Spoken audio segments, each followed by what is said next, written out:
Hello everyone, good morning, good afternoon, good evening, wherever you are all over the world. Welcome back to my channel. It is still your one and only 24/7 News Boss, your number one and trusted platform for accurate and detailed news reports from Nigeria and beyond. Today's story is a very important one. Barely 24 hours after a Finnish court sentenced the Finland-based separatist agitator Simon Ekpa to 6 years in prison, tension has gripped Anambra State and other parts of the southeast. Community youths, in collaboration with the Agune Chamber Security Squad, have launched a manhunt for the gunmen loyal to Ekpa's so-called autopilot buying squad. What exactly is happening in Anambra? Why are the gunmen fleeing their camps? And what does this mean for the future of security in the southeast? Stay tuned as we break down all the details. But before we proceed, please subscribe, like and share this video, and don't forget to turn on your notification bell so you will be the first to receive our updates promptly. On Monday, a court in Finland delivered a landmark judgment against Simon Ekpa, the self-styled Prime Minister of Biafra and leader of the notorious autopilot buying squad. He was sentenced to 6 years imprisonment after being found guilty of inciting terrorism, financing violent activities, and promoting the operations of a terrorist organization. This conviction shook not only the international community but also sent shockwaves back home here in the Zoo Nation, especially in the southeast, where Ekpa's others have for years contributed to violent sit-at-home enforcement, bias, and destruction of properties. Barely 1 day after the judgment, the ripple effects are already being felt strongly in Anambra State.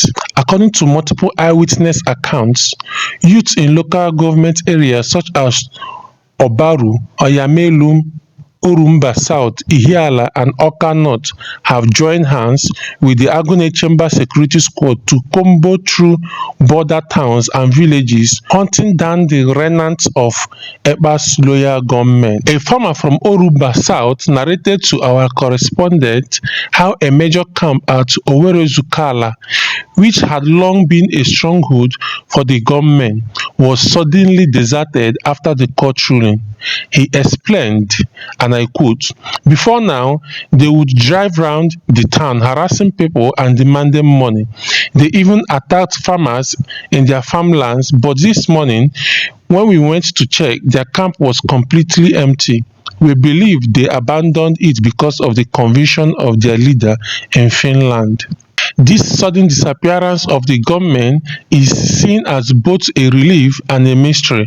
While communities are happy to see them gone, many are wondering whether they have simply relocated to other states in the southeast to regroup. Reports also filtered in from Oka North, especially at the border areas with Enugu State, that other camps were hurriedly abandoned by the armed men. Residents say the once feared gunmen who used to parade towns, harassing residents and extorting money are now nowhere to be found.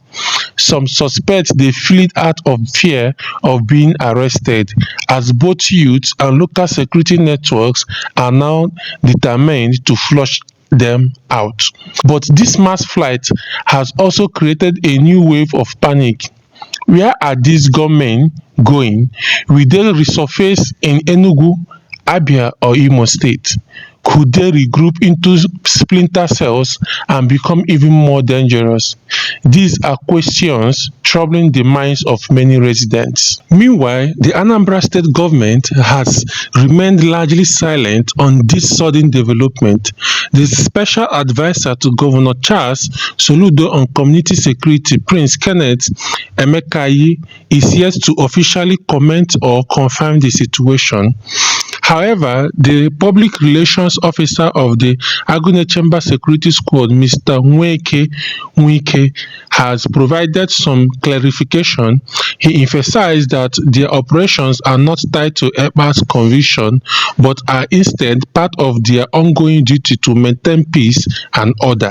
In his words, "We are not targeting any particular set of miscreants or linking our operations to any court ruling abroad. Our job is to maintain peace, protect lives, and secure our communities. Community policing is the duty of everyone, and we encourage the youth to help us flush out bad eggs, but at the same time, they must be very careful not to implicate innocent people in the process." This position highlights the delicate balance between encouraging community vigilance and avoiding jungle justice or wrongful arrests. The Zoo Government Police Command in Anambra has also reacted to the development. The police public relations officer SP Tochukwu Ikenga reminded the public that while community policing is encouraged, no group has a right to prosecute suspects or take laws into their own hands. He advised that anyone arrested should be handed over to the nearest police station for proper investigation. Also, in his words, the command has always encouraged community policing and we fully support lawful efforts to rid our communities of criminal elements. However, vigilant groups and community youths must avoid jungle justice. Any suspicious individual found should be reported to the police immediately. This statement underscores the government's position. Security is everyone's responsibility, but only the police have the legal authority to investigate and prosecute offenders. The conviction of Simon Ekpa in Finland is widely seen as a major blow to the separatist violence in the southeast. For years, Ekpa issued orders from abroad and armed loyalists executed them in the Zoo nation, leaving a trail of bloodshed, fear, and destruction. Now, with his imprisonment, many believe his influence will begin to fade, creating an opportunity for communities to reclaim their peace.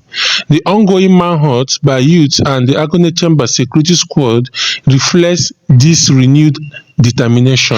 But security experts warn that the sudden silence of gunmen may not mean their disappearance. Instead, it could be regrouping in neighboring states or going underground to reorganize under new leadership. The big question now is, will this conviction truly mark the beginning of the end for violent groups in the southeast, or will new leaders emerge to continue the cycle of the buy-ins? As the situation unfolds, one thing is clear: communities in Anambra and across the southeast are no longer willing to live under the grip of terror.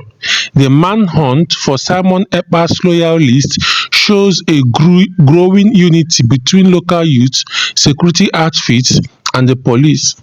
But whether this unity will finally end the violence remains to be seen. So, my people, what do you think? Will Simon Ekpa's conviction in Finland weaken the violent networks in the southeast, or will it only scatter them into new dangerous cells? Let us know your thoughts in the comment section below. And as always, don't forget to like this video, share it to your friends, and subscribe to 24/7 News Boss for more updates on breaking stories across the Zoo Nation and beyond. Until next time, stay safe, stay informed.